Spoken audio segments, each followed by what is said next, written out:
জঙ্গলের চারিদিকটা ঘুটঘুটে অন্ধকার। মুষলধারে বৃষ্টি পড়ছে। খোলা আকাশের নিচে দাঁড়িয়ে রয়েছে 5জন ব্যক্তি। তাদের মধ্যে একজন হাত পা বাঁধা অবস্থায় মাথা নিচু করে মাটিতে হাঁটু গেড়ে বসে আছে, আর তার সামনে দাঁড়িয়ে আছে বাকি 4জন ব্যক্তি। তাদের মুখটা বোঝা যাচ্ছে না, কারণ তারা মাস্ক পরে রয়েছে। সবাই একদম বৃষ্টিতে ভিজে কাকভেজা হয়ে রয়েছে। 4জন ব্যক্তির মধ্যে একজনের হাতে রয়েছে একটি মশাল, এবং তাদের মধ্যে একজন সবার সামনে দাঁড়িয়ে রয়েছে, যা থেকে বোঝা যায় যে এই ব্যক্তিটিই হলো তাদের লিডার। আগন্তুক ব্যক্তি ওগুলোর মধ্যে সবার পরনেই রয়েছে নীল কালারের প্যান্ট এবং নীল কালারের জ্যাকেট, এবং মুখে রয়েছে একটি নীল মাস্ক, যার জন্য আগন্তুক ব্যক্তির মধ্যে সামনে থাকা ব্যক্তির মাথায় রয়েছে একটি নীল বড় হেড টুপি। সামনে থাকা ব্যক্তিটি তার সামনে অসহায় অবস্থায় বসে থাকা ব্যক্তিটিকে উদ্দেশ্য করে বলতে থাকে, কিরে রাসেল, খুব তো উড়ছিলি সেদিন, আজ কোনো কথা নেই কেন মুখে? কে তোমরা? আমরা হলাম তোর মৃত্যুদূত। আমাকে এভাবে ধরার কারণ কি? তোমরা হয়তো জানো না আমি কে বা কার। তুই কে বা তুই কার লোক তার জানার প্রয়োজন আমি মনে করি না। আমার রাস্তায় তোরা যারা যারা পড়বি তোরা সবাই মরবি। আর তোর বস যে রয়েছে কি মনে করেছিস সেই এই মাফিয়া ওয়ার্ল্ডের কিং? তাহলে ভুল ভাবছিস, কারণ তোর বসেরও একজন বস রয়েছে, আর সে রয়েছে ঢাকাতে। সে এখন বর্তমানে এই ওয়ার্ল্ডকে লিড দিচ্ছে। তোর বস তো শুধু একটা দাবার গুটি, সময় হলে তোর বসকেও মেরে দেওয়া হবে। তোরা সবাই অবৈধ কাজ করছিস, দেশকে ধ্বংস করছিস। তোদের সবার মাথার উপরে যে রয়েছে তাকে ধ্বংস করতে এবার আমি চলে এসেছি। যে তোর বস সহ তার বসকে মেরে এই ওয়ার্ল্ডের কিং হব। আসল রাজা চলে এসেছে, এবার রাজা তার মতো করে খেলবে। আমি তোদের সমস্ত কাজকর্ম, অবৈধ ঘাঁটি, সমস্ত কিছু ধ্বংস করে দেব। আর তার শুরুটা হবে তোর মৃত্যু দিয়ে। কে কে কে আপনি? কে আমি শুনবি? শোন তাহলে, আমি হলাম রাফেল। এই কথা বলার সাথে সাথেই প্রচণ্ড জোরে বিদ্যুৎ চমকায়, এবং তারপরেই রাফেল তার বন্দুক দিয়ে পরপর 2টি গুলি চালায়, এবং 2টি গুলি তার কপালে ভেদ করে বেরিয়ে যায়। শুধু পড়ে থাকে রাসেলের নিথর দেহ। রাফেল হাসতে থাকে, জোরে জোরে হাসতে থাকে। তার কপালে বেয়ে বেয়ে বৃষ্টির পানি গড়িয়ে পড়ছে। তারপর তার সাথে থাকা বাকি 3জনকে রাফেল বলে, তোরা তোদের কাজ করতে থাক, আর সূচনা করতে থাক এক ভয়ঙ্কর মৃত্যুর খেলার, যেখানে থাকবে রিভেঞ্জ অ্যান্ড রেমেডি, অর্থাৎ প্রতিশোধ এবং প্রতিকার। ওকে ভাই। মা, আমি অনেক কষ্টে চান্স পেয়েছি। এর জন্য আমি 2 বছর গ্যাপ দিয়েছি, আর এখন আমার স্বপ্ন পূরণ হওয়ার পর তুমি আমাকে সেখানে যেতে দিচ্ছ না। না না, তোর যাওয়া হবে না শহরে। এমনিতে আমি তোর বাবাকে হারিয়েছি। এরপর থেকে আমি সব সময় আতঙ্কে থাকি তোকে নিয়ে। মা, এই ভার্সিটি সবার স্বপ্ন থাকে, আর এই এত ভালো একটা পজিশনে চান্স পাওয়ার পর তুমি আমায় বলছো যে আমায় তুমি যেতে দিবা না। তুই এখানে কোথাও পড়াশোনা কর। শহর থেকে তোকে আর রাইসাকে নিয়ে গ্রামে এসেছি। গ্রামের মানুষের এত কথা শুনেছি, কি আবার তোকে শহরে পাঠানোর জন্য? আর শহরে খরচ অনেক। এত খরচ চালাবে কি শুনি? আরে আমার মা, ওখানে গেলে আমি যে পরিমাণে টিউশনি পাবো, আর ওখানে টিউশনির যে ভ্যালু তা দিয়ে আমার খুব ভালো করে চলে যাবে। আর তারপরেও আমি বাসায় কিছু পাঠাতে পারবো। তারপরও তো শহরে যাওয়া হবে না। আপু, তুই তো কিছু বল, মাকে বোঝা না একটু। রাইসা এতক্ষণ ধরে শুধু মা ছেলের কথা শুনে যাচ্ছিল। তন্ময়ের কথা শুনে এবার সে বলতে থাকে, মা, তন্ময় তো ঠিকই বলেছে। এবার তো বড় হয়েছে, এবার ওকে একটু বাইরে ছাড়ো। আর ও যে ইউনিভার্সিটিতে চান্স পেয়েছে তা সবার স্বপ্ন। আর আমাদের বাবারও তো স্বপ্ন ছিল তার ছেলে ইউনিভার্সিটিতে পড়বে, যেখান থেকে সে নিজেও পড়েছে। এভাবে অনেক বোঝানোর পর রেহানা বেগম রাজি হয় তন্ময়কে ঢাকাতে পাঠানোর জন্য। কালকে তন্ময় ঢাকাতে যাবে এবং একটি মেসে উঠবে। তারপর থেকে সে তার ভার্সিটি লাইফ শুরু করবে। যদিও তার ভার্সিটি লাইফ শুরু হওয়ার কথা ছিল আরও 2 বছর আগে, কিন্তু কী কারণে যে সে 2 বছর গ্যাপ করে রেখেছিল তা সবারই কাছে অজানা। রেহানা বেগম হলেন তন্ময়ের মা। তাদের পরিবারের ছোট্ট জনসংখ্যা 3 জন। তন্ময়ের মা এবং তার বড় বোন রাইসা। তন্ময় যখন 11 বছরের ঠিক তখনই তার বাবা মারা যায়। এই মারা যাওয়ার পেছনেও একটি কাহিনী রয়েছে। তারপর রেহানা বেগম তার ছেলে মেয়েকে নিয়ে শহর থেকে গ্রামে চলে আসে এবং গ্রামের মানুষজন তাকে অনেক কথা শোনাতে থাকে, কিন্তু রেহানা বেগম সেগুলোকে পাত্তা না দিয়ে তিনি তার আদর্শে, তার স্বামীর আদর্শে তার ছেলে মেয়েদের মানুষ করতে থাকেন। আজ তার ছেলে মেয়ে কত বড় হয়ে গেছে। তন্ময়ের ঢাকাতে যাওয়ার দিন তন্ময় তার ব্যাগপত্র গুছিয়ে নিয়ে তার বাড়ির গেটের বাইরে বের হয়েছে। সামনে দাঁড়িয়ে রয়েছে তার মা এবং তার বোন। রেহানা বেগম তন্ময়কে জড়িয়ে ধরে কাঁদতে কাঁদতে বলে, ভালো মতো পড়াশোনা করবি বাবা। কোনো সমস্যা হলে আমায় জানাবি। তোকে ছাড়া যে কিভাবে থাকবো আমি। তন্ময়ের চোখ দিয়ে 2 ফোঁটা জল গড়িয়ে পড়ে। তুমি কোনো চিন্তা করবা না মা, আপু তো আছেই। আপু তোমার খেয়াল রাখবে আর খাওয়া দাওয়া ঠিক মতো করবে। তন্ময় তার আপুর কাছে যায়।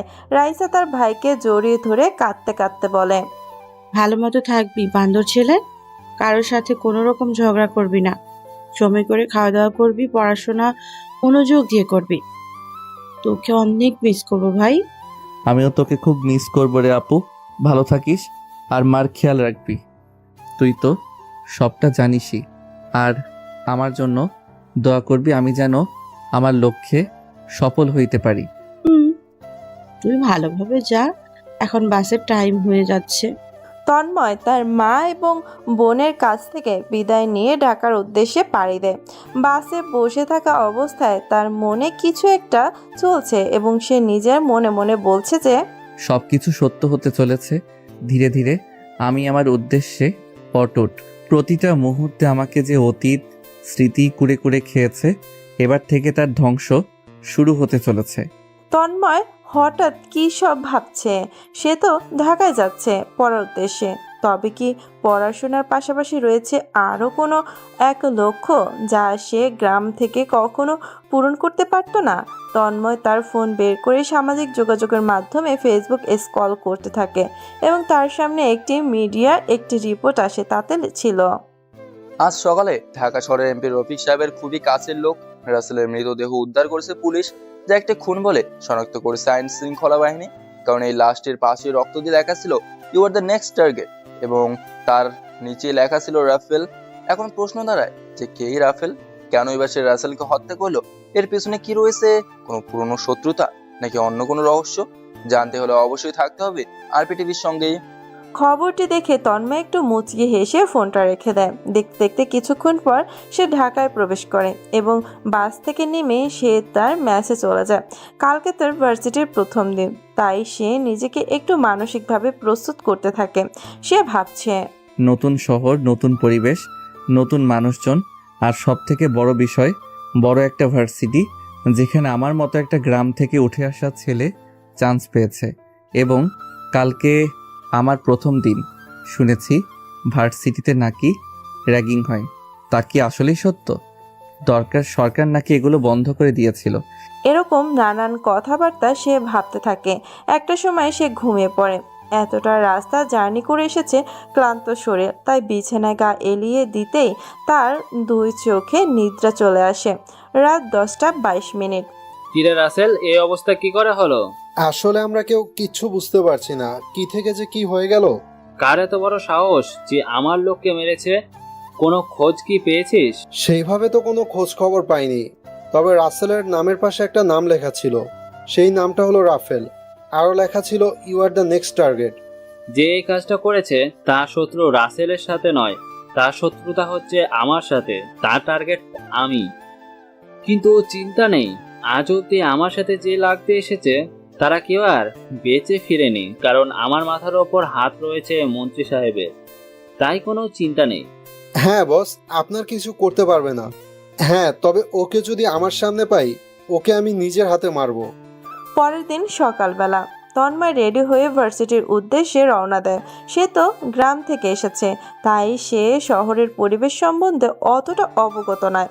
তার পরনের জামা কাপড় খুবই কম দামি আর অতটাও ভালোও নয় বাকি ছেলে মেয়েদের তুলনায়। চুলে তেল দিয়ে এসেছে তন্ময়, কাঁধে একটা কম দামি ব্যাগ, তাতে গুটি কয়েক বই রয়েছে। তন্ময়ের আর্থিক অবস্থাও অতটা ভালো নয়। তন্ময় ভার্সিটির গেট দিয়ে ভেতরে প্রবেশ করে অবাক হয়ে একটু দাঁড়িয়ে যায়। তার মনে মনে বলতে থাকে, এই আমি কোথায় এলাম? কত বড় মাঠ, কত বড় বিল্ডিং, সাজানো গোছানো সব। কত ছেলে মেয়ে ভার্সিটিতে গ্রুপ করে আড্ডা দিচ্ছে, আর ওদের পরনের জামা কাপড় আমার থেকে অনেক ভালো। এদের সাথে কি আমি নিজেকে খাপ খাইয়ে নিতে পারবো?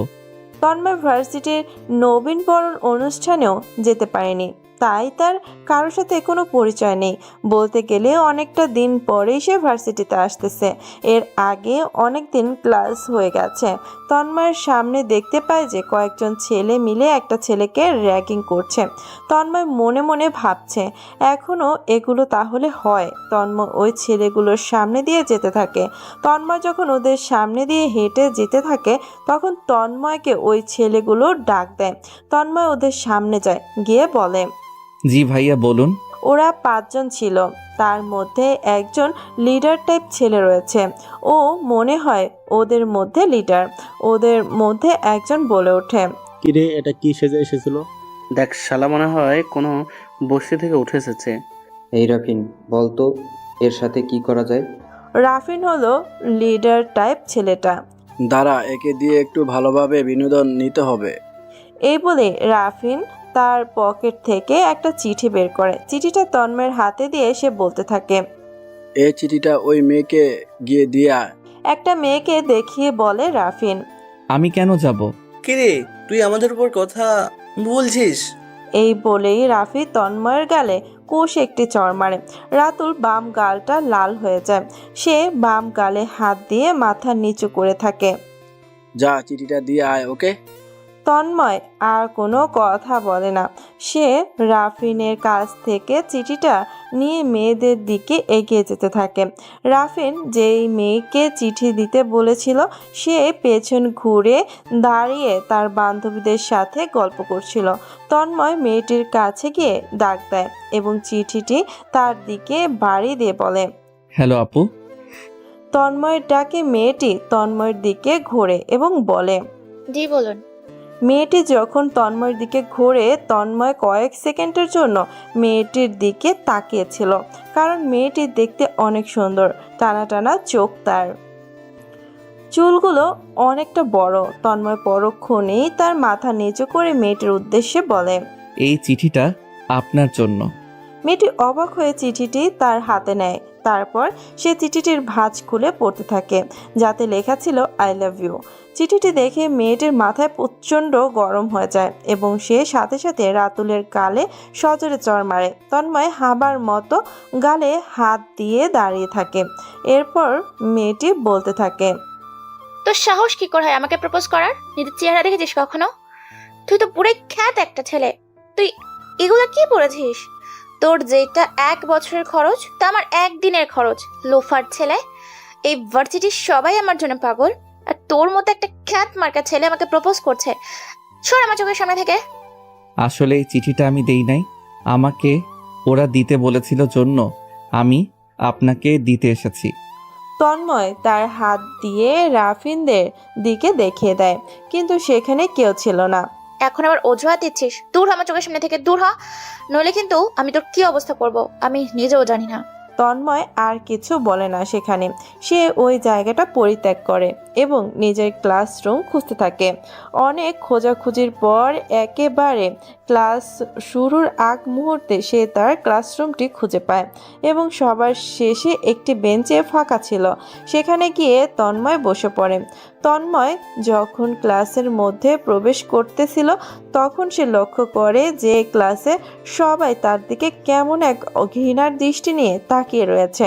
তাদের তাকানোর ভঙ্গি দেখে মনে হচ্ছিল যে তন্ময় কোনো মানুষ নয়। কিছুক্ষণ পর ক্লাসটিতে ওই মেয়েটিও প্রবেশ করে।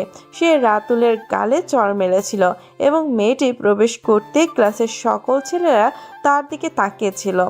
এর কারণ অসম্ভব সুন্দরী সেই মেয়েটি। তার কিছুক্ষণ পরে ক্লাসে রাফিনরাও প্রবেশ করলো। এই নীরা, দেখ, তুই কিছুক্ষণ আগে যে ছেলেটাকে থাপ্পড় মেরেছিলি সে আমাদের ক্লাসেরই।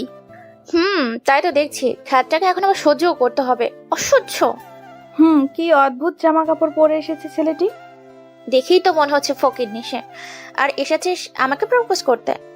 যে মেয়েটি কিছুক্ষণ আগে তন্ময়কে থাপ্পড় মেরেছিল তার নাম হলো নীরা, আর সে হলো বাংলাদেশের নাম্বার 1 বিজনেসম্যানের মেয়ে। আর সে হলো এই ক্লাসের টপ গার্ল, মানে একদম টপার। শুধু একটা অতটা সুন্দর যার মতো সুন্দরী আর এই গোটা ভার্সিটিতে নাই। বলা যায় ভার্সিটির ন্যাশনাল ক্রাশ সে। রাফিন দেখ, মুরগিটা আমাদের ক্লাসেরই। তাই তো দেখছি। কি ইনোসেন্ট একটা ফেস নিয়ে বসে আছে দেখ, মনে হয় ভাজা মাছটা উল্টে খেতে জানে না। শালাকে মনে হচ্ছে এখনই কয়েকটা দিয়ে আসি। তোরা এত চাপ নিচ্ছিস কেন? এর সাথে খেলতে মজা পাওয়া যাবে। রাফিন হলো খুবই নামি দামি ব্যবসায়ী এবং রাজনীতিবিদ আজমল সাহেবের ছেলে, এবং সে বর্তমানে এই ভার্সিটির সভাপতি। এবং বর্তমানে এমপি রফিক সাহেব এবং আজমল সাহেব খুবই ভালো বন্ধু। বাবার পাওয়ার খাটিয়ে রাফিন অনেক খারাপ কাজ করে বেড়ায়। এমনকি প্রথম বর্ষের ছেলে হয়েও সে ভার্সিটিতে সবাইকে র্যাগিং করে, এমনকি সিনিয়রদেরও ছাড়ে না। রাফিনের একটা দুর্বল জায়গাও রয়েছে, আর তা হলো নীরা। নীরাকে সে অনেক ভালোবাসে, পছন্দ করে, কিন্তু নীরা তাকে পাত্তাই দেয় না। নীরা জানে যে রাফিন ভালো ছেলে না, আর এমনিতেও নীরার এসব প্রেম ভালোবাসা কোনো ইন্টারেস্ট নেই। সে শুধু পড়তে ভালোবাসে আর তার বান্ধবীদের সাথে আড্ডা দিতে ভালোবাসে। তার তেমন কোনো ছেলে ফ্রেন্ড নেই। কিছুক্ষণের মধ্যে ক্লাসে স্যার প্রবেশ করে। সবাই দাঁড়িয়ে স্যারকে সম্মান জানায়। তারপর স্যার সবাইকে বসতে বলে। হঠাৎ করে স্যারের চোখ আটকে যায় সবার পেছনে বসে থাকা একটা ছেলের উপর। স্যার বলতে থাকে, hey you, stand up. Tanmoy বুঝতে পারে যে স্যার তাকেই বলছে। তন্ময় দাঁড়িয়ে যায়। এটা কিভাবে ভার্সিটিতে এসেছো? একটু পরিপাটি হয়ে তো আসতে পারো। আর এগুলো কি পরে এসেছো? নতুন নাকি? এর আগে তো দেখিনি তোমায়। আর তোমার বাবা কি করে? হ্যাঁ স্যার, আমি আজকেই প্রথম এসেছি। আমি মূলত একটু গ্রামে থাকি, এখানে এসেছি। অনেক কষ্ট করে পড়ালেখা করার পর এই জায়গাটাতে আসার সুযোগ পেয়েছি। আর আমার যখন 11 বছর বয়স তখন আমার বাবা মারা যান। আমি মূলত টিউশনি করি, আমার খরচটা চালিয়ে নিচ্ছে আপাতত। তন্ময়ের কথা শুনে হয়তো একটু মায়া হলো। তিনি তন্ময়কে তার সিটে বসতে বললেন। হয়তো নীরারও একটু মায়া হলো। সে মনে মনে ভাবতে থাকে, ওকে এমনটা বলা হয়তো আমার ঠিক হয়নি। হতে পারে অন্য কেউ হয়তো ওকে দিয়ে চিঠিটা আমার কাছে পাঠিয়েছিল। স্যার তার ক্লাস শেষ করে চলে যান এবং তার পরপরই প্রায় সকল স্টুডেন্টরা বেরিয়ে যায়। তন্ময়ও তার কাঁধে ব্যাগটি নিয়ে ক্লাসরুমের বাইরে বেরিয়ে আসে এবং ক্যাম্পাসের একটি ফাঁকা জায়গাতে বসে পড়ে। তারপর একটু মুচকি হেসে আকাশের দিকে তাকিয়ে বলতে থাকে, জীবন কঠিন, তবে তাকে সহজ করে নিতে হবে। একটা বনে সিংহের পাশাপাশি তো বাঘও অনেক থাকে। তারাও তো রাজা হতে চায়, কই তারা তো পারে না রাজা হতে। দিন শেষে রাজা তো হয় সিংহই। তার শক্তি, তার সাহস, তার রাজকীয় অঙ্গভঙ্গি এবং তার হিংস্রতাই তাকে রাজা বানায়। আর এভাবেই রাজা হতে হয়। তন্ময়ের হঠাৎ করে এমন কথা বলার কারণ কি? সহজ সরল ছেলেটার কথা বলার মধ্যে এত পরিবর্তন? হতে পারে সে অন্য কোনো হিসাব মেলাচ্ছে। সে হয়তো অন্য কিছু করতে চাচ্ছে যা কেউ আগে কখনো করেনি। তন্ময় আরও কিছুক্ষণ ক্যাম্পাসে বসে থেকে তার বাড়িতে চলে আসে। তারপর হঠাৎ তার ফোনে একটি কল আসে। হ্যাঁ কাকু বলো, ওদিকের কি খবর? এদিকে সব ঠিকঠাক রয়েছে, তোমার কথা অনুযায়ী সবকিছু হচ্ছে। ওকে কাকু, সবটা প্ল্যান মাফিক করতে থাকো। একটা মুরগিও যেন বাদ না যায়। আজকের পিকনিকটা হবে আরো জমজমাট। হা হা হা। হ্যাঁ, ঠিক বলেছ। আমি নিজের চোখে সবটা প্রত্যক্ষ করেছি। কতটা নির্মমভাবে ওরা ওই হত্যাকাণ্ডটি চালিয়েছিল? সব কিছুর হিসাব হবে, কেউই বাদ যাবে না। কে এই আশরাফ?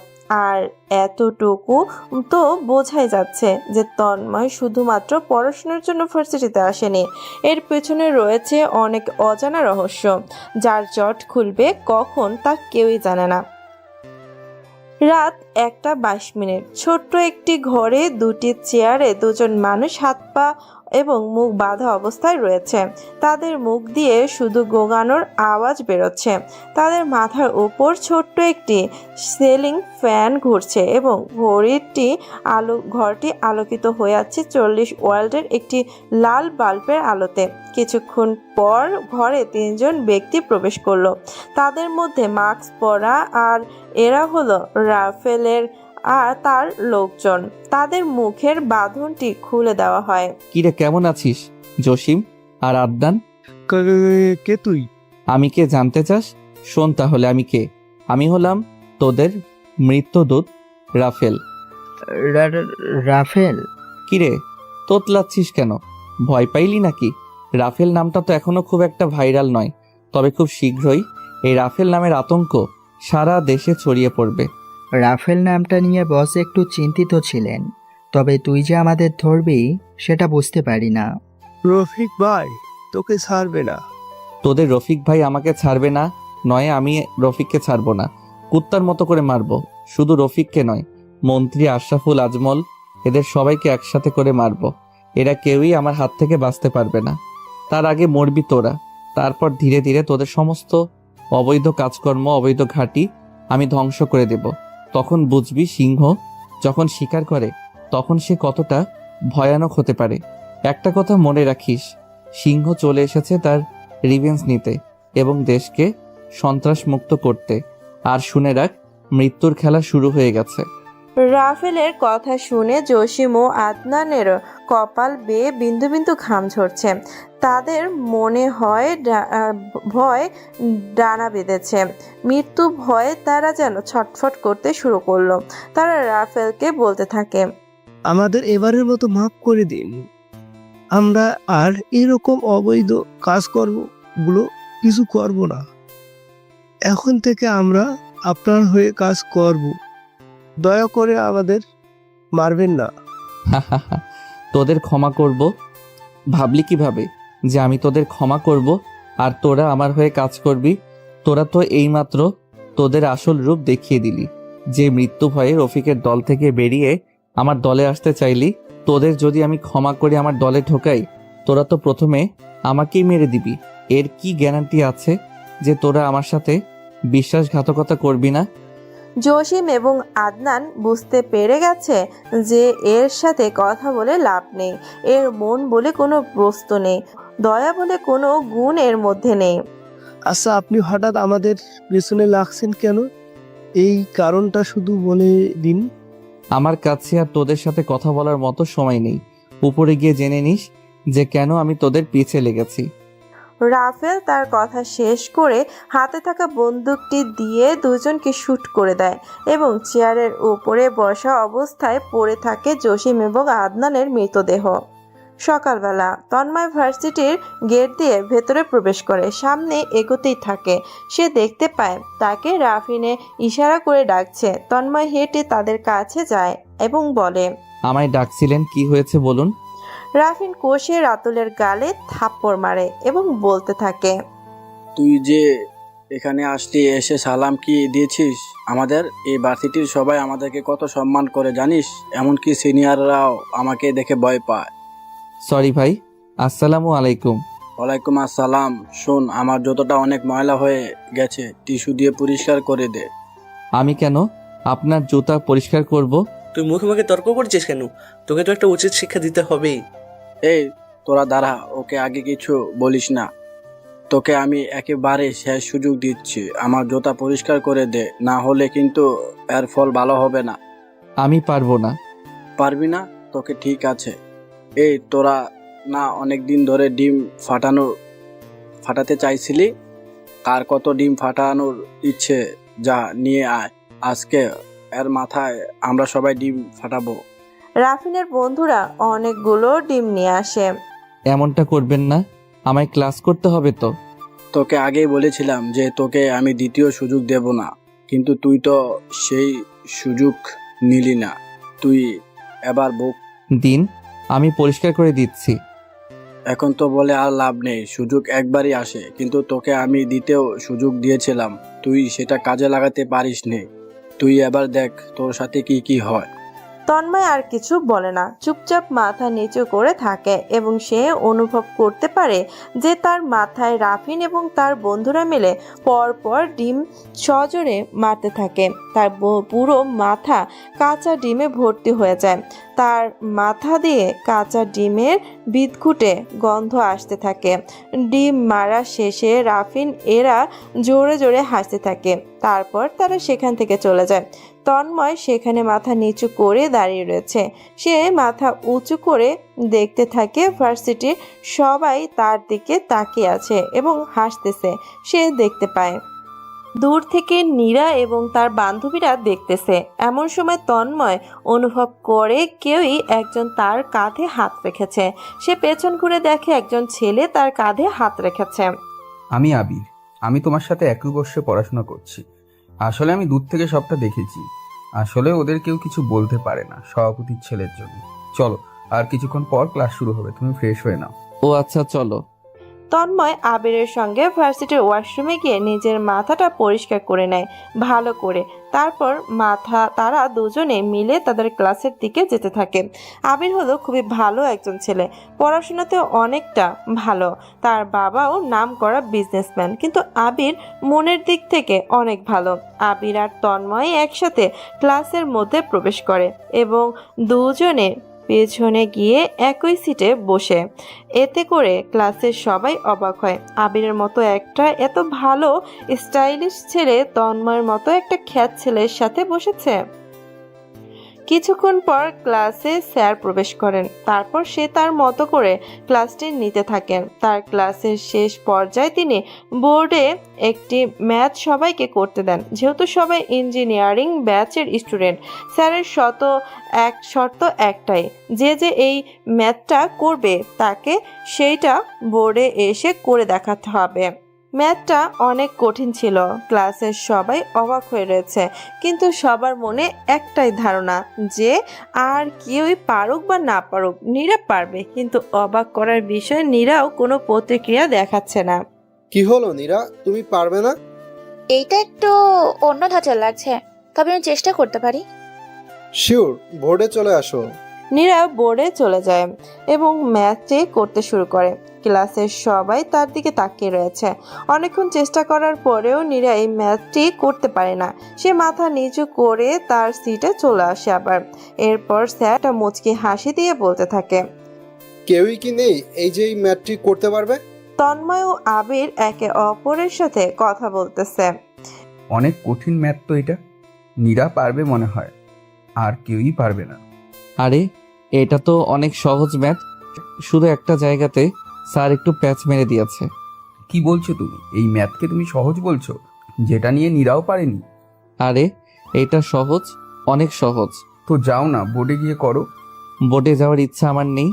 সহজ যখন বলছো তোমায়, তাহলে এটাই করতে হবে। এই কথা বলেই আবির দাঁড়িয়ে গিয়ে বলতে থাকে, স্যার, এই ম্যাথটি তন্ময় করতে পারবে? আবিরের কথা শুনে সবাই প্রথমে কিছুটা অবাক হয়, তারপর সবাই হাসতে থাকে। আর ইউ সিরিয়াস আবির? হ্যাঁ স্যার, আমি সিরিয়াস। ওকে আবির, তাহলে বোর্ডে এসে করে দেখাও। তন্ময়।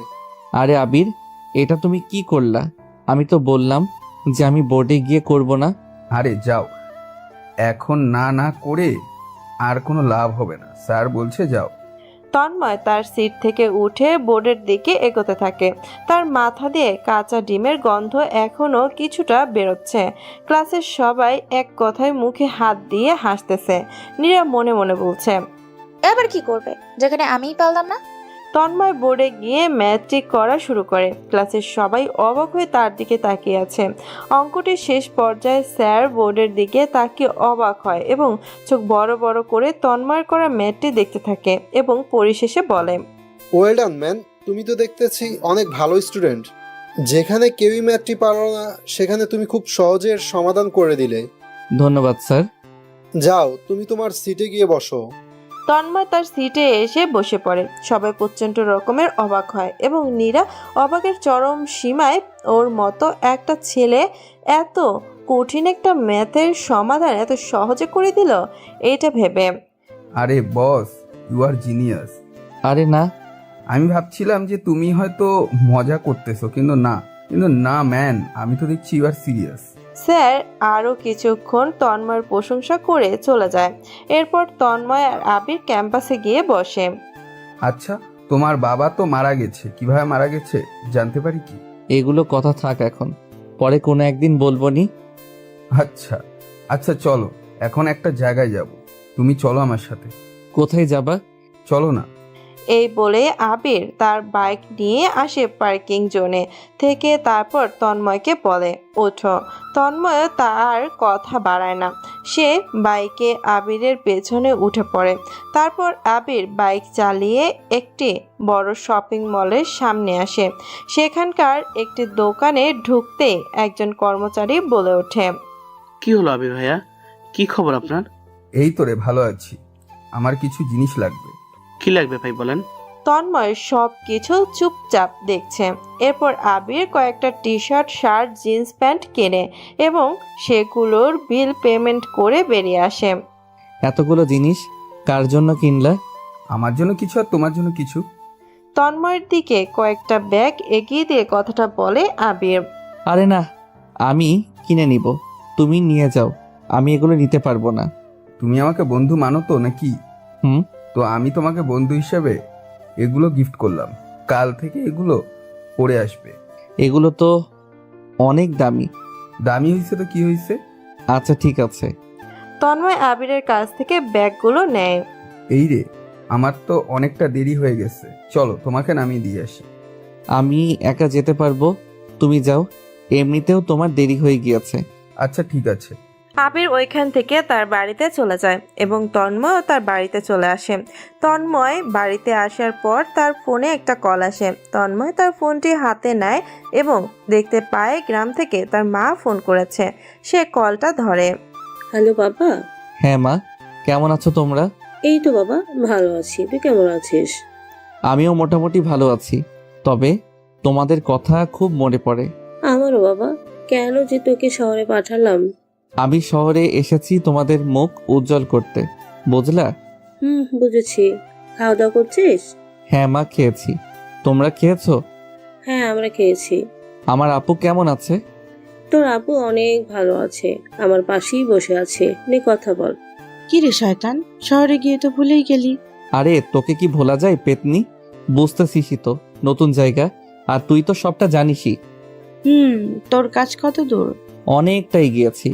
নিউজ কি দেখিস না তুই? টিভিটা অন কর, তাহলেই দেখতে পারবি। আচ্ছা ঠিক আছে। এখন তাহলে ফোন রাখছি, নিজের এবং মায়ের যত্ন নিস। তুই সাবধানে থাকবি। আচ্ছা। এই বলে তন্ময় তার ফোন কেটে দেয় এবং বিছানার পেছন ঘুরে শুয়ে ভাবতে থাকে। আমি যেই লক্ষ্যে এখানে এসেছি তা আমাকে পূরণ করতেই হবে।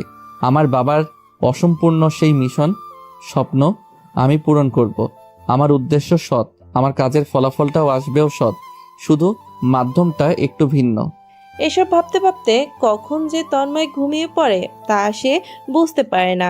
রাইসা টিভি অন করে এবং একটু চ্যানেলের নিউজ দেখতে থাকে। সেখানে বলছে, দেশের নিরাপত্তা কি তবে নড়বড়ে হয়ে গেল? কয়েকদিন আগেও একজনের লাশ পাওয়া গেল, আর আজকেও আরো 2টা লাশ পাওয়া গেছে এবং তার পাশে লেগেছিল I am the Rafale and you are the next target. আর এই কাজগুলো একজনেরই করা, আর সে হলো রাফেল। সে তার ক্রাইম করার পর সবাইকে জানান দেয় যে এটা তারই কাজ। তবে কেন সে কাজগুলো করছে, কিংবা শত্রুতা তার এদের সাথে? আমরা গোপন সূত্রে জানতে পেরেছি যে আজকে যে 2জন মারা গেছে তার 2জন বর্তমান এমপি রফিক সাহেবের সঙ্গে জড়িত। এখন হতেই পারে যে তারা কোনো রাজনৈতিক কারণে একে অপরকে চিনতে পারে। দেশের মানুষ এখন আতঙ্কে দিন কাটাচ্ছে, কারণ তারা জানে না যে কখন কি হবে তাদের সাথে। তারা হয়তো হয়ে যেতে পারে রাফেলের নেক্সট টার্গেট। প্রশাসনও এখন অনেকটা চিন্তিত কে এই রাফেল, এবং যতটা দ্রুত সম্ভব তাকে ধরা, নতুবা প্রাণ যাবে আরো নিরীহ মানুষের। রাফেলের লক্ষ্য কি? কেন সে একের পর এক খুন করে চলেছে? তার কি কোনো দাবি রয়েছে, বা সে সরকারের কাছ থেকে কিছু চায়? কোনো কিছু সে খোলাসা করে বলছে না, শুধুমাত্র একের পর এক খুন করে চলেছে এবং তার সিম্বল রেখে যাচ্ছে। এর অন্তিম পরিণতি কি হয় জানতে হলে থাকতে হবে আমাদের সঙ্গেই। রাইসা পুরো খবরটা দেখার পর একটু মুচকি হেসে বলে, অন্তিম পরিণতি হবে মারাত্মক। কিরে, আবারও আমার 2জন লোক মারা গেছে। ওরা আমার খুবই কাছের এবং কাজের লোক ছিল। তোরা কি করছিস? কে এই রাফেল?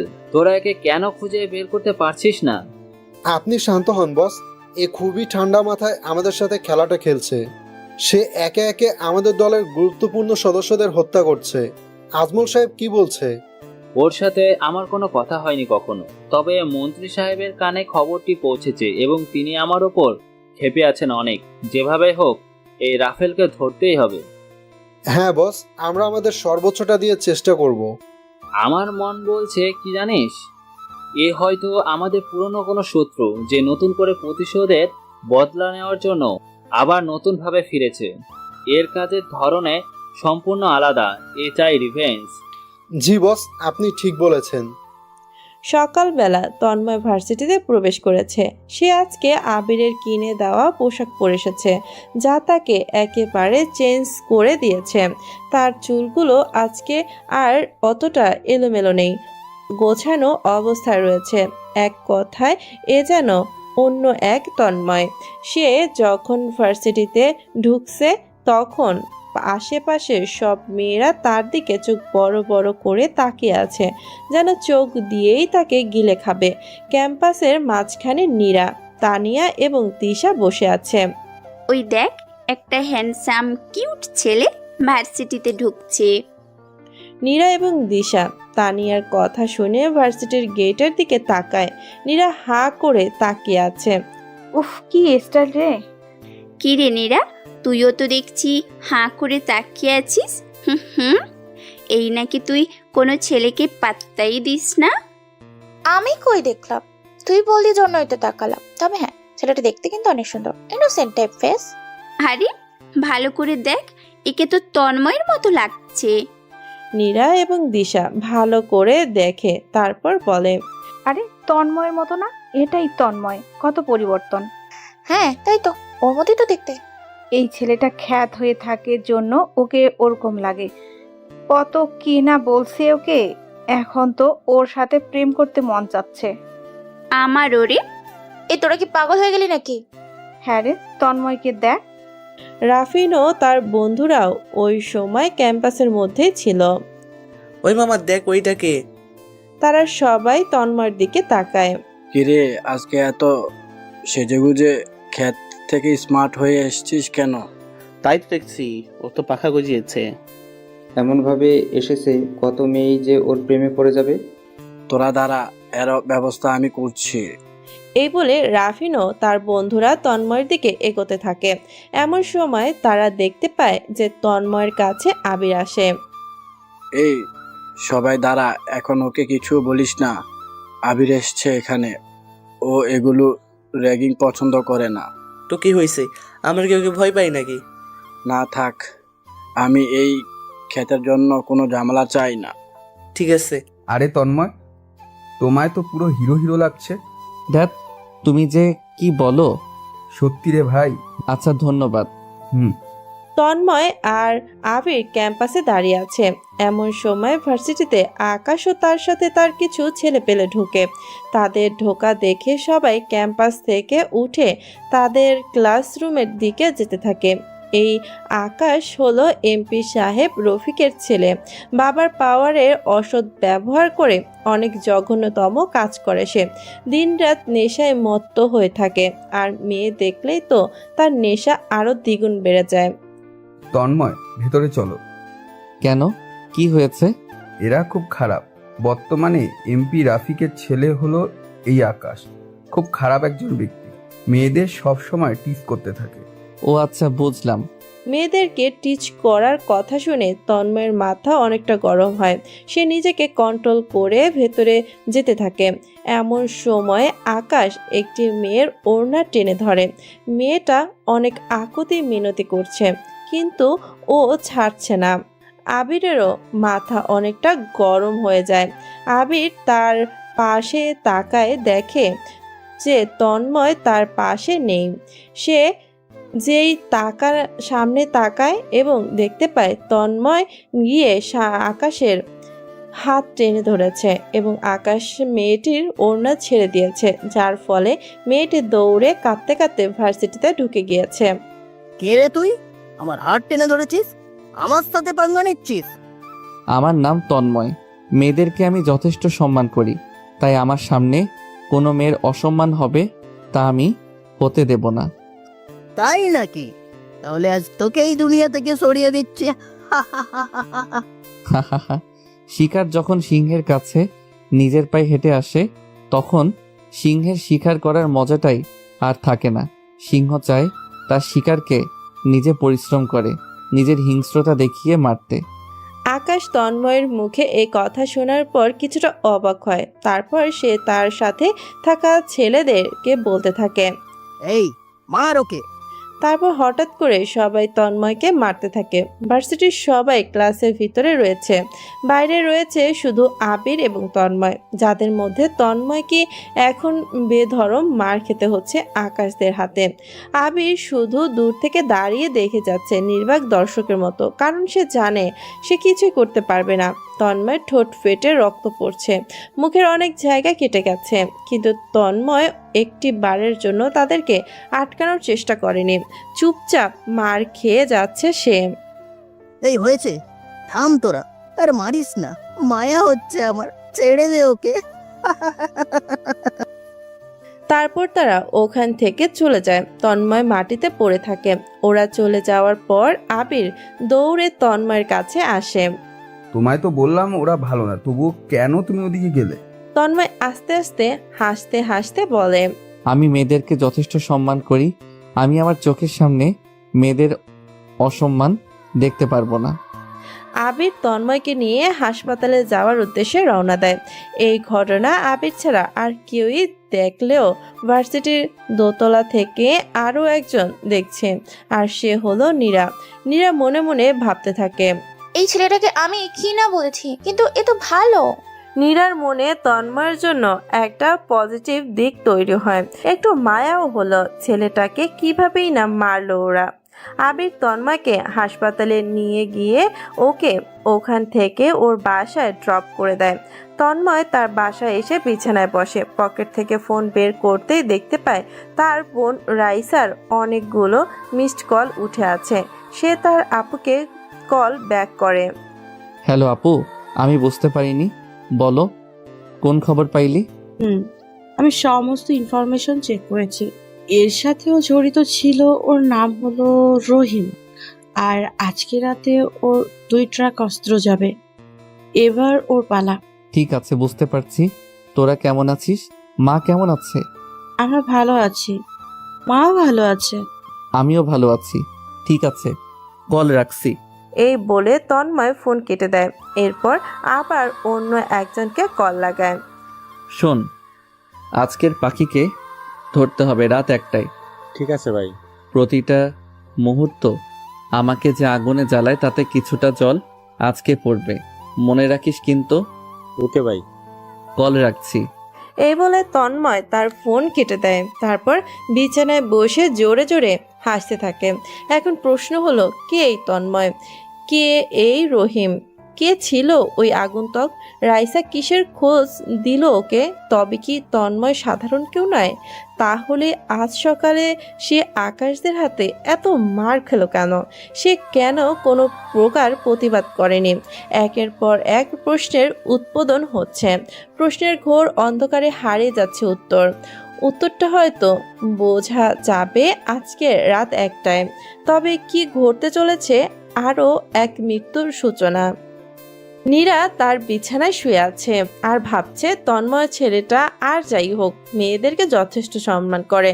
বর্তমান সময়ে এমন ছেলে খুব একটা দেখা যায় না। রাত 1টা, রাস্তা দিয়ে 4টি মোটর সাইকেল যাচ্ছে।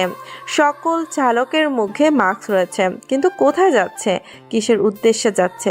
প্রচণ্ড গতিতে চলছে তারা, যেন মনে হচ্ছে হিংস্র সিংহ তার শিকারকে ধরার জন্য দৌড়াচ্ছে। মোটর সাইকেলে গুলি একটি বদ্ধ গোডাউনের সামনে এসে দাঁড়ায়। তারপর তারা গোডাউনের ভেতরে অগ্রসর হয়। এই সব কি ঠিকঠাক? হ্যাঁ বস, সব কিছু ঠিক আছে। ঠিক আছে, মালগুলো গাড়িতে তুলে ফেল। জি বস। এমন সময় ওদের গোডাউনের শাটারে ঠক ঠক শব্দ হয়। এমন সময় কে করে? ওরা কি জানে না এই জায়গাটা ওদের জন্য সেফ না? দাঁড়ান ভাই, আমি দেখছি। ওই যা তো, দেখ কে আসছে। মারুফের কথা মতো তাদের মধ্যে থাকা একজন গিয়ে শাটার তোলে এবং তৎক্ষণাৎ সে উড়ে এসে রহিমের পায়ের সামনে এসে পড়ে। রহিম দেখতে পায় যে ওর কপালে গুলের চিহ্ন। এটা দেখে তারা সবাই কিছুটা পিছিয়ে যায়। তারপর এক এক করে 4 মোটর সাইকেল ভেতরে প্রবেশ করে, সবার মুখে মাস্ক পরা। এই কে রে তোরা? আগন্তুক 4 জনের মধ্যে থাকা একজন বলে ওঠে, আমরা হলাম তোর মৃত্যুদূত। এবার রহিম হাসতে হাসতে বলে, আমায় মারবি তোরা? জানিস আমার পিছনে কি আছে? আমি মন্ত্রী সাহেবের ডান হাত। আমাকে মারার ক্ষমতা কারো নেই, আর তোর মতো জোকারের তো নাই। এবার সবার প্রথমে থাকা আগন্তুকটি বলতে থাকে, আমাদের ক্ষমতা সম্পর্কে তোর কোনো ধারণা নেই। এক এক করে তোর কত লোককে মারলাম, তোর কত সঙ্গীকে সরিয়েছি, এবার তোর পালা আসছে। এবার রহিম কিছুটা অবাক হয়ে যায়, বলতে থাকে, কে তুই? আমি রাফেল, যে পরোয়া করে না কারো, যার মাথায় একবার রক্তের নেশা চাপলে সে দেখে না যে তার সামনে কে আছে। রাফেল নাম শোনার সাথে সাথে রহিম ঘামতে থাকে, তার কপাল বেয়ে মৃদু মৃদু ঘাম বেয়ে পড়ছে। পুরো গোডাউনটাতে এখন বিরাজ করছে নিস্তব্ধতা। রহিমের মুখ দেখে খুব মজা পাচ্ছে, কারণ যে লোক এতক্ষণ এত সাহস দেখাচ্ছিল সে এখন ভয়ে কাঁপছে। কিরে, ভয় পাচ্ছিস নাকি? কেন ভয় পাবো কেন? এই মারুফ, অ্যাটাক কর। এমন সময় সামনে দাঁড়িয়ে থাকা রাফেল হিংস্র গতিতে দৌড়ে রহিমের কাছে আসে এবং তার হাতে থাকা একটা ছুরি দিয়ে কেউ কিছু বুঝে ওঠার আগে রহিম কপালে পুরোটা ঢুকে দেয়। রক্তে লাল হয়ে যায় রহিমের মুখ। 2 মিনিটের মধ্যেই রহিম মারা যায়। আজ থেকে তোদের রাজাকে মেরে এই রাজত্ব সামলাবে এই নতুন রাজা, যে কারো পরোয়া করে না। এই কথা শুনে মারুফ সহ ওখানে থাকা রহিমের সকল লোক হাঁটু গেড়ে বসে যায়। আরও 3 জন আগন্তুকও হাঁটু গেড়ে বসে। শোন, তোরা এতদিন কাজ করেছিস রহিমের হয়ে, আর তোদের করা কাজগুলো ছিল অবৈধ, অসৎ, যার মাধ্যমে তোরা শুধু ঘৃণা পাবি। এবার থেকে তোরা করবি ভালো কাজ, মানুষের উপকার, দেশকে বাঁচাবি। তারপর দেখ মানুষের ভালোবাসার মূল্য কেমন। ভাই, এই সমস্ত কাজ করতে আমারও খুব খারাপ লাগতো। নিজের কাছে নিজেকে অপরাধী মনে হতো, কিন্তু পেটের দায় করতে হয়। শোন, আজ থেকে এই লোকগুলোকে সামলাবি তুই। আমি যা বলবো তুই তাই করে যাবি। তোকে ভরসা করে আমি এত বড় দায়িত্ব দিচ্ছি। আমি যা বলবো তাই করে যাবি। মনে রাখবি, আমরা দেশের জন্য কাজ করছি, জীবন গেলেও পরোয়া নেই। আর মাথায় রাখিস, কোনো ভুল হইলে কিন্তু আমি তোকে ধ্বংস করে দেব। আর বিশ্বাসঘাতকতার কোনো ক্ষমা নেই আমার কাছে। ভাই, জান দিলেও আপনার সব আদেশ মেনে চলবো। জীবন থাকতে আমি আপনার বিশ্বাস ভাঙবো না। যারা যারা এই মিশনে থাকতে চাও না বলো আমাকে, আমি কাউকে জোর করব না। তবে যারা এই মিশনে ঢুকবে তারা আর বেরোতে পারবে না। ভাই, আমরা সবাই আপনার সাথে আছি। এতদিন অনেক পাপ করছি, এবার একটু ভালো কাজ করতে চাই। সাব্বাস, মনে রাখবে রাফেল কিন্তু শুধু একজন নয়, আমরা সবাই হলাম রাফেল। আমরা কি পারবো? Yes boss. ভাই, আপনার এই উদ্যোগের কারণে আমরা জানতে চাই, যদি তা জানানো যায় তবে বলুন। বাকি 3 জন আগন্তুক বলতে থাকে, হ্যাঁ ভাই, আমরাও জানতে চাই। আমাদেরও আপনি কখনো পুরো ঘটনা বলেননি। রাফেল কিছুক্ষণ চুপ থেকে বলে, শুনবি তোরা? তবে শোন। এই বলে রাফেল তার মুখের মাস্ক খুলে ফেলে। রাফেল মাস্ক খোলার পর তার পুরো মুখ এখন স্পষ্ট দেখা যাচ্ছে। আরে, এ তো তন্ময়। তাহলে তন্ময় হলো রাফেল। তন্ময় এত ধ্বংসযজ্ঞ চালিয়েছে। সহজ সরল ছেলেটা এত বড় একটা ব্যক্তিত্ব। এই বয়সে এই ছেলেটা দেশকে সন্ত্রাসমুক্ত করার শপথ নিয়ে নিয়েছে। শুধু কি দেশপ্রেম নাকি রয়েছে আরও কোনো কারণ?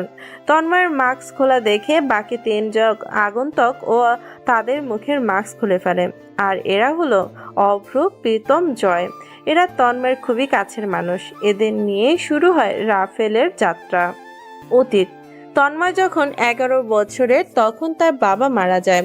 সে মৃত্যুটা স্বাভাবিক ছিল না, ছিল অস্বাভাবিক। তন্ময়ের বাবা ছিলেন তখনকার সময়ে সেনাবাহিনীর জেনারেল এবং সেনাপ্রধান মোহাম্মদ মহসিন খান। তিনি ছিলেন অত্যন্ত দেশপ্রেমিক, দেশের জন্য জীবন দিতেও একবারও ভাবতেন না। তার জন্য তিনি ফ্যামিলিকে খুব একটা সময় দিতে পারতেন না, যার কারণে তিনি বিভিন্ন ধরনের মিশনে থাকেন এবং তার ফ্যামিলি সেই সময়টাতে ঢাকাতে থাকতেন। তিনি হঠাৎ কোনো একদিন জানতে পারেন যে বর্তমানে একজন মন্ত্রী দেশকে অস্থিতিশীল করার চেষ্টা রয়েছে এবং তিনি যত ধরনের অবৈধ কার্যক্রম আছে সব করে থাকে। সেই মন্ত্রী এতটা টাকার নেশা যে তিনি টাকার জন্য সব কিছু করতে পারেন। দেশের মধ্যে যত অরাজকতার সৃষ্টি হতো সব কিছুই মূলেই ছিল এই মন্ত্রী এবং তার কিছু সাঙ্গপাঙ্গ। তারপর থেকে জেনারেল মহসিন খান সেই মন্ত্রী আশরাফুল তার উপর কড়া নজর রাখতে থাকেন। মহসিন খান গোপন সূত্রে জানতে পারেন যে আশরাফুলরা এবার দেশে সন্ত্রাসী কর্মকাণ্ড খুব ভয়ঙ্করভাবে চালাবে, সাথে 200 জন নারীকে পাচার করবে। মহসিন খান ঠিক করে যেভাবেই হোক তাকে আটকাতে হবে। তিনি ঠিক করেন যে তিনি ডাইরেক্ট ক্রসফায়ার চালাবেন। তিনি তার এজেন্টদের কাজে লাগিয়ে অপেক্ষার প্রহর গুনতে থাকে। শোন, কালকে কিন্তু যেভাবেই হোক 200 জনকে ওপারে পাচার করতেই হবে। হ্যাঁ স্যার, আমরা যেভাবেই হোক কাজটা কমপ্লিট করব। স্যার, আমি শুনতেছি যে মহসিন খান আমাদের এই মিশনের বিষয়ে নাকি খবর রাখছে। ও কিছু করতে পারবে না। ও আমাদের গোপন ঠিকানার কথা কখনোই জানতে পারবে না। Okay sir. মহসিন খান তার এজেন্ট থেকে খোঁজ লাগিয়ে জানতে পারে যে আগামীকাল তারা 200 জন নারীকে পাচার করবে এবং তারপর দিন দেশের বিভিন্ন জায়গায় বিস্ফোরণ ঘটাবে এবং দেশকে অস্থিতিশীল করবে। যা শোনার পর তিনি তার ফোর্সদেরকে রেডি করেন এবং দেশকে বাঁচানোর জন্য নিজের সবটা দিয়ে প্ল্যান রেডি করতে থাকেন। সেনাবাহিনীতে মহসিন খানের পরে রয়েছে আশরাফ এবং উনি হলেন মহসিন খানের খুব কাছের মানুষ। মূলত এই মিশনকে লিড করবে মহসিন খান এবং আশরাফ। রাত 1টা, 200 জন নারীকে রেডি করা হয়েছে। এখন তারা পাচার হবে বাহিরের দেশে। মন্ত্রী আশরাফুলের এই জঘন্য কাজটির দায়িত্ব রয়েছে ইসমাইলের। তার নেতৃত্বেই আজকের জঘন্যতম কাজটি সংগঠিত হবে। এখন দেখার বিষয় মহসিন খান কি পারবে তার দেশকে বাঁচাতে। 200 জন নারীর প্রাণ বাঁচাবে। ইসমাইলরা যেই মুহূর্তে মেয়েগুলোকে পাচার করবে ঠিক সেই মুহূর্তেই জোর করে মাইকে ভেসে আসতে থাকে। ভেতরে যেই থাকো না কেন, আমরা তোমাদের সমস্ত কর্মকাণ্ডের কথা জেনে গিয়েছি এবং 200 জন নারী যেখানে বন্দী এটা আমরা খুব ভালোভাবে জানি। তোমরা নিজেদের ইচ্ছায় আত্মসমর্পণ করো, অন্যথায় আমরা যদি আমাদের মতো করে কাজটা করি ভালো হবে না। তোমাদের পুরো গোডাউনটি সেনাবাহিনী এবং র্যাব দ্বারা ঘিরে ফেলা হয়েছে। এরা কিভাবে জানতে পারলো আমাদের কর্মকাণ্ডের বিষয়? এবার কি হবে? ইসমাইল দ্রুত মন্ত্রী আশরাফুলকে ফোন লাগায় এবং বলতে থাকে, হ্যালো স্যার, আমরা পুরোপুরিভাবে ট্র্যাপড হয়ে গেছি। আমরা ভেবেছিলাম যে আমরা খুব সহজে কাজটি করে ফেলবো কোনো প্রকার আইনি বাধা ছাড়া, কিন্তু আইনি বাধা না দেওয়ার কারণ আমাদেরকে বুদ্ধি করে ধরা, যার নেতৃত্বে রয়েছে এই মহসিন খান। এখন আমরা কি করব? মন্ত্রী আশরাফুলের মাথা প্রচন্ড গরম হয়ে যায়। তিনি বুঝতেই পারছে না যে তিনি তার মতো এত বড় মাপের একজন খেলোয়াড় কিভাবে হেরে গেল। তিনি মাথা ঠান্ডা করে ইসমাইলকে বলতে থাকে, যা হবার হোক, তুই কোনো মুখ খুলবি না। তুই ওখান থেকে পালানোর চেষ্টা কর। যদি কিছু বলিস, ওরা না মারলেও তুই আমার হাতে মরবি। এই বলে মন্ত্রী আশরাফুল তার ফোন কেটে দেয়। তিনি প্রচণ্ড রকম বিষণ্ণ, কারণ তারা এত বড় একটা মিশন আজ কমপ্লিট হলো না। ধীরে ধীরে খবরটি এমপি রফিক এবং সভাপতি আজমল সাহেবের কানে যায়। তারাও খুবই অবাক হয় মহসিন খানের এমন কার্যক্রমে। তার আগে বুঝতেই পারেনি যে এত সেফলি ভাবে কাজ করার পরও তারা ধরা পড়ে যাবে। তাদের এখন ভেতরে খুব রাগ জন্মে যায় যে যদি মহসিন খান বেঁচে থাকে তাহলে তারা আর এই কার্যক্রম ঠিকভাবে চালাতে পারবে না। এরপর মহসিন খান তার ফোর্স নিয়ে গোডাউনের ভেতরে ঢোকে এবং তাদেরকে দেখে সেখানে থাকা ইসমাইল সহ এবং তার লোকজন গোলাগুলি চালাতে থাকে এবং এক পর্যায়ে সেনাবাহিনীর জয় হয় এবং ইসমাইল সেখানে মারা যায় ক্রস ফায়ারের কারণে এবং সেনাবাহিনীর 2 জন ব্যক্তি নিহত হয়।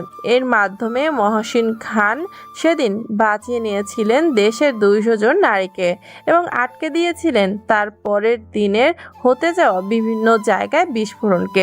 দেশকে এতটা ভালোবাসতেন তিনি যে যার জন্য নিজের জীবনকেও পরোয়া করতেন না। তিনি যান বীরের মতো দেশকে রক্ষা করতেন, তার দেশের মাটিকে বাঁচাতে। দেশপ্রেম এমন একটা জিনিস যে ব্যক্তি অনুভব করতে পারবে সেই ব্যক্তি তাকে রক্ষা করার জন্য নিজের জীবন পর্যন্ত দিতে প্রস্তুত। তার আদর্শ মুক্তিযুদ্ধ এর ইতিহাস। দেশে এমন ঘটনার পর মন্ত্রী আশরাফুল, এমপি রফিক এবং সভাপতি আজমল প্রচণ্ড রকমভাবে রেগে থাকেন মহসিন খানের উপর। তারা ঠিক করে নেন যে সুযোগ পেলেই একে মেরে ফেলা হবে।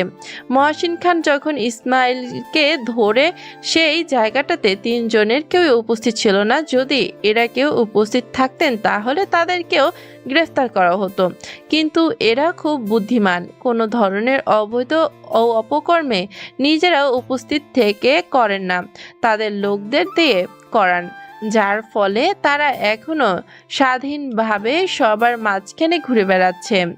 মহসিন খানের কাছে কোনো প্রমাণ না থাকায় তিনি এদের বিরুদ্ধে কোনো স্টেপ নিতে পারেন না।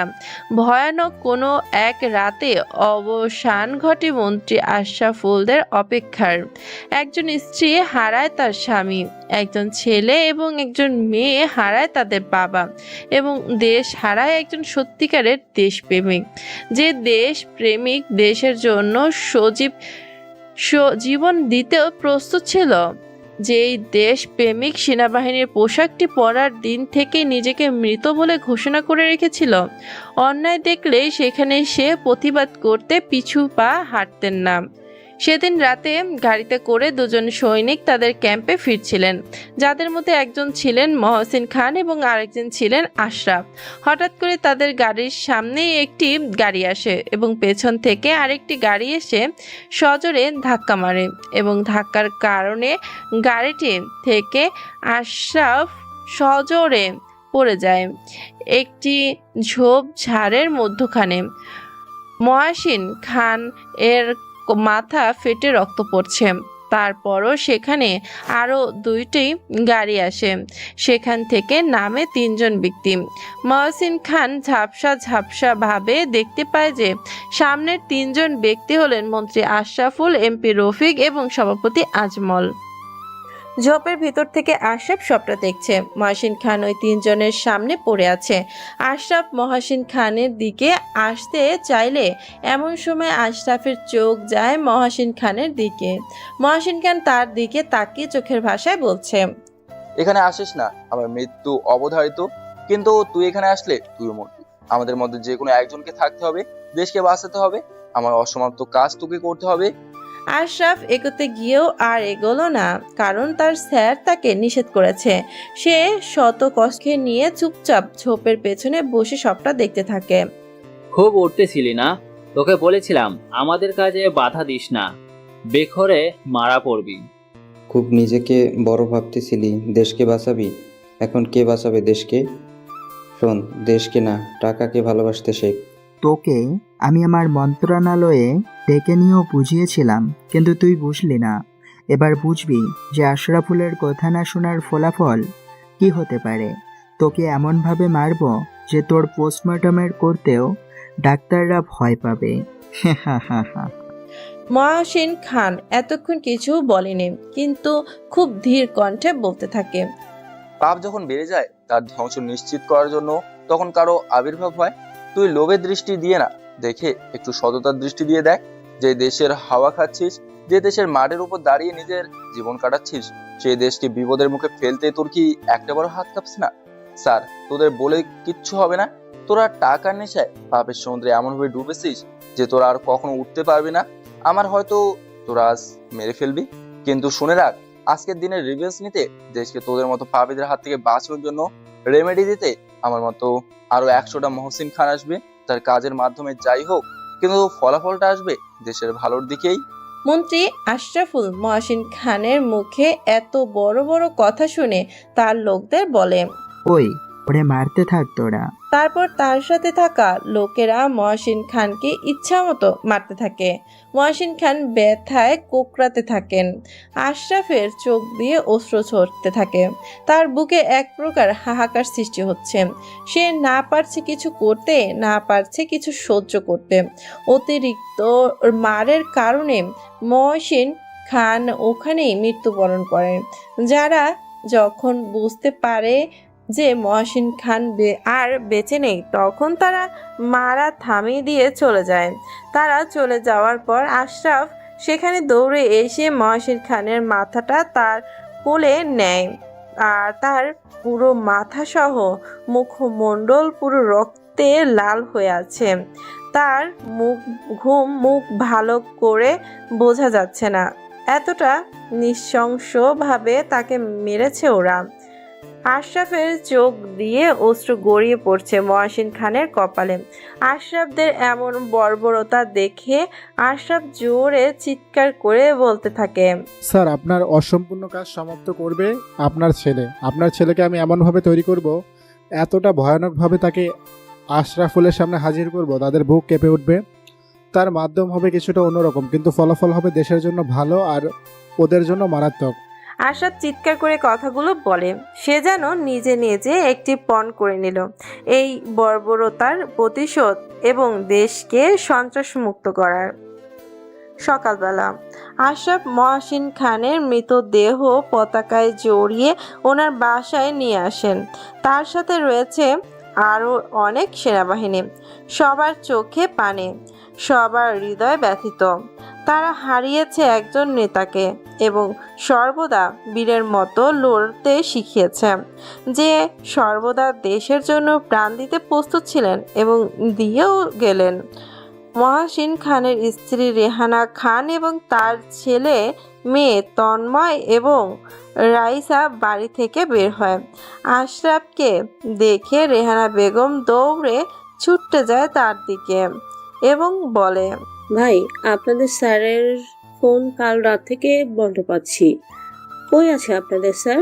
আশরাফ কোনো শব্দ করে না, চুপচাপ থাকে। কি হলো ভাই, বলুন।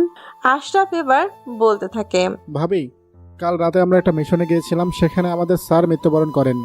আশরাফের মুখে এমন কথা শুনে রেহানা বেগম পুরোই যেন মূর্তি হয়ে যায় কিছুক্ষণের জন্য। না, এইটা হতে পারে না, ওর কিছু হয়নি। আপনারা আমায় মিথ্যা বলছেন, তাই না? আশরাফ আর চোখের পানি ধরে রাখতে পারে না। তিনি কাঁদতে কাঁদতে বলে, ভাবি, এটা সত্য। আমরা অনেক চেষ্টা করেছিলাম ওনাকে বাঁচানোর, কিন্তু পারিনি। এই দেখুন ওনার লাশ। 4 জন সেনা তাদের কাঁধ থেকে কোট খাটিয়াতে মহসিন খানের মৃতদেহ নিয়ে আসতেছে। তার নিথর দেহে জড়ানো রয়েছে তার দেশের মাতৃভূমির পতাকা।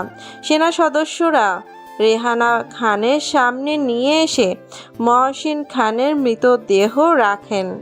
রেহানা খান ধীর পায়ে এগিয়ে যেতে থাকেন তার স্বামীর লাশের দিকে। তিনি গিয়ে মুখ থেকে পতাকাটি সরিয়ে আটকে ওঠেন। কি নৃশংসভাবে মেরেছে ওকে! তিনি হাউমাউ করে কেঁদে যাচ্ছেন। বাবার মৃতদেহ দেখে রাইসা এবং তন্ময় অঝরে কেঁদে যাচ্ছে। কি এমন বা বয়স এদের? রাইসার বয়স 15 বছর আর রাতুলের 11 বছর। এই বয়সে তারা তাদের বাবাকে হারাইল। তন্ময় হেঁটে হেঁটে আশরাফের কাছে যায়। আঙ্কেল, তোমার বাবা কি আর ফিরবে না? আশরাফ কি বলবে বুঝতে পারে না। সে তন্ময়কে জড়িয়ে ধরে। সে মনে মনে ঠিক করে, তন্ময়, এই হবে নেক্সট মহসিন খান। এর দ্বারাই দেশ সন্ত্রাসমুক্ত হবে। বর্তমান তন্ময় সব ঘটনা বলে একটা দীর্ঘশ্বাস ফেলে।